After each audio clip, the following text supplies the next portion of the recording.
Bonjour à chacune et à chacun. La porte sainte est ouverte, c'est-à-dire la porte du ciel. Et on comprend que par cette porte, il va y avoir ce qui descend du ciel vers la terre et ce qui remonte de la terre vers le ciel. La semaine passée, nous avions choisi le passage du 6 juin 1935 où Jésus nous expliquait en une phrase ce qui descend du ciel et ce qui remonte vers le ciel. Il nous disait ceci: le fondement, la base, la substance et l'origine des biens dans la créature dépendent du nombre des actes qu'elle a accomplis dans ma volonté et de la connaissance qu'elle en a. Ce qui signifie que ce qui descend du ciel sur la terre, ce sont les connaissances sur la divine volonté, et ce qui remonte de la terre vers le ciel, ce sont les actes que la créature va accomplir dans la divine volonté. Et nous le savons parce que Jésus nous l'a dit plusieurs fois, les actes accomplis dans la divine volonté ne restent pas sur la terre.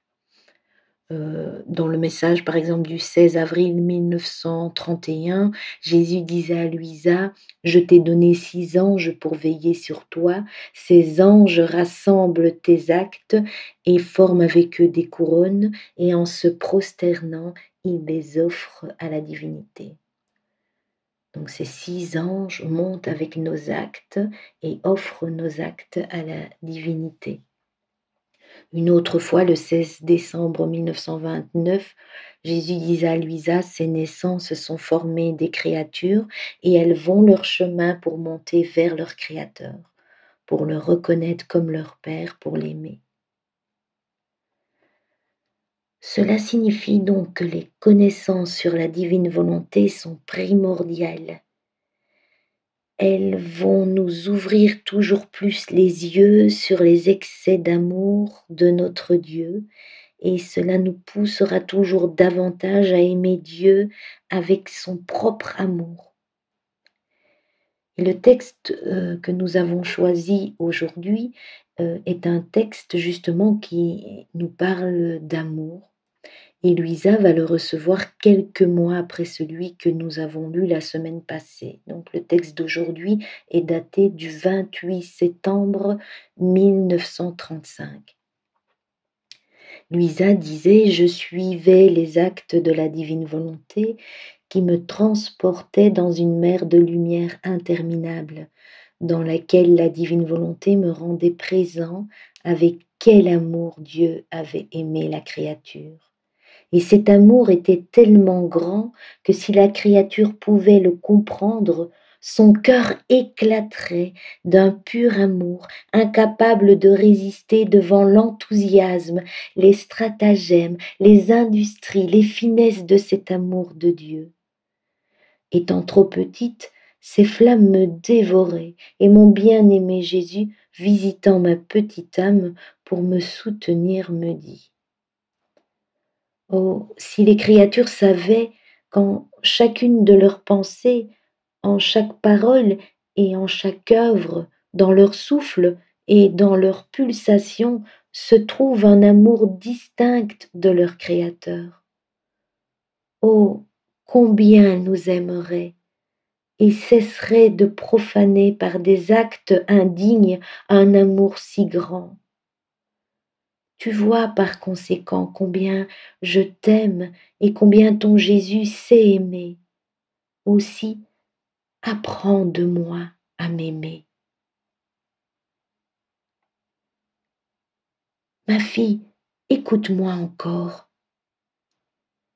Ma conception dans le sein d'une vierge fut la plus grande œuvre de toute l'histoire du monde.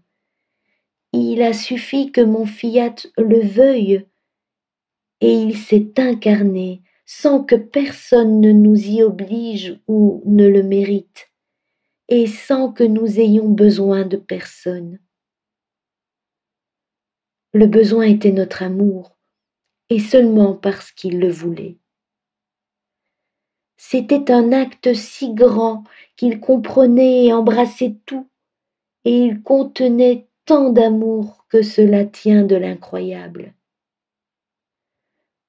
Le ciel et la terre en sont stupéfaits, et tous sont envahis par un amour si grand, capable de faire sentir ma vie conçue dans toutes les créatures. Tu vois par conséquent que mon amour me pousse à me concevoir toujours en chaque âme et à chaque instant.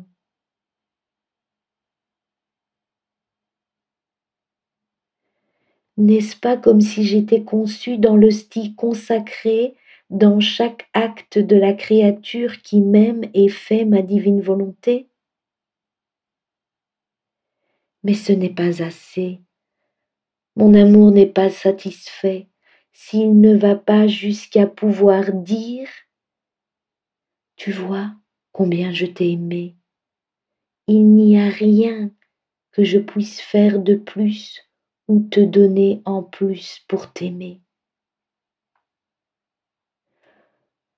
Tu vois que j'en suis au point où, tout comme dans le sein de la Sainte Vierge, je respirais par son souffle, je me réchauffais à sa chaleur, je me nourrissais par son sang. J'attends également de la créature qui me possède le souffle, la chaleur, la croissance, afin de développer ma vie. Lorsque la créature m'aime, me donne le souffle, la chaleur, chaque bien qu'elle fait, si elle prie, si elle souffre pour moi, alors elle me fait grandir, elle me donne le mouvement, elle contribue à me former dans son âme. En me laissant remplir toute son âme de ma vie alors se développe en elle. Je marche avec ses pieds, je travaille avec ses mains, je parle avec sa voix, je pense avec son esprit, j'aime dans son cœur et je suis heureux. Oh combien je suis heureux avec cette créature. Elle n'est plus alors qu'un voile qui me recouvre. Je suis le propriétaire, je suis l'acteur, je forme mon champ d'action, je peux faire ce que je veux. Ma divine volonté répète continuellement son fiat omnipotent. Mon amour a reçu sa conception. Il est follement heureux d'avoir formé sa vie dans la créature. Par conséquent, je te recommande de ne pas me laisser sans le souffle de ton amour. Fais que ma volonté soit ta vie pour que je puisse demeurer dans ton palais avec le décorum et la somptuosité que mérite ton Jésus. Oh, comme ces champs de tournesol qui sont toujours tournés vers le soleil, puissions-nous, en tout ce que nous faisons, mangeons, buvons, travaillons, que tout cela soit toujours pour ne rien voir d'autre que la divine volonté.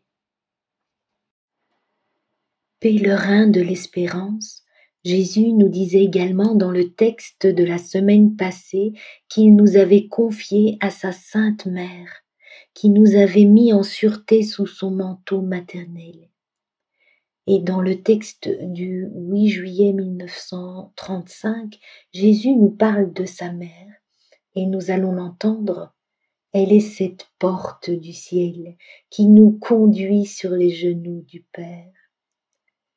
Luisa nous raconte: durant ma tournée, je me suis retrouvée avec surprise devant la grande dame, notre reine et notre maman. Oh, la plus belle œuvre de la sacro-sainte Trinité.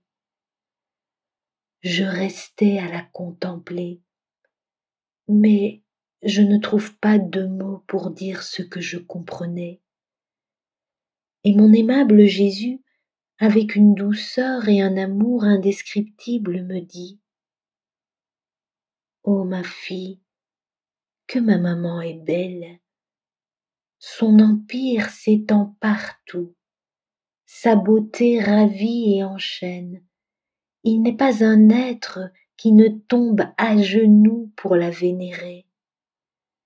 La divine volonté l'a fait ainsi pour moi, elle l'a rendu inséparable de moi, de sorte qu'il n'y a pas un seul acte que la reine souveraine ait accompli sans moi.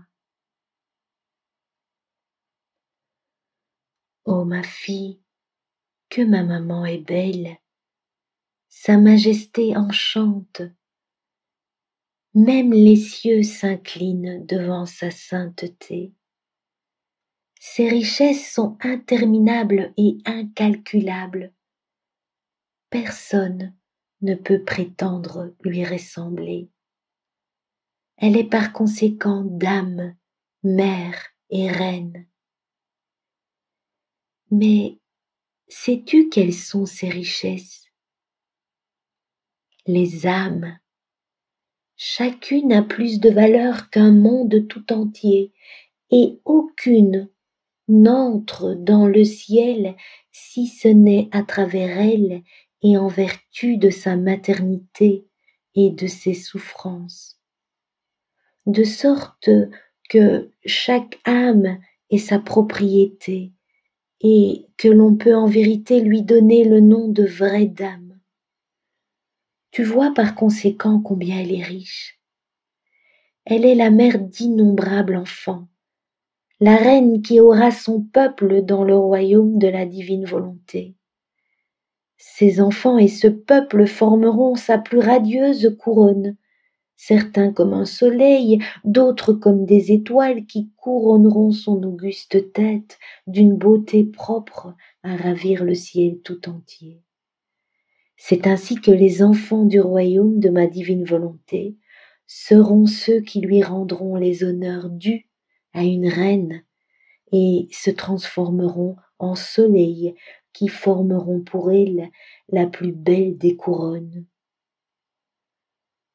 Oh, si l'on pouvait comprendre ce que signifie vivre dans mon vouloir, combien de divins secrets seraient révélés, combien de découvertes sur leur Créateur.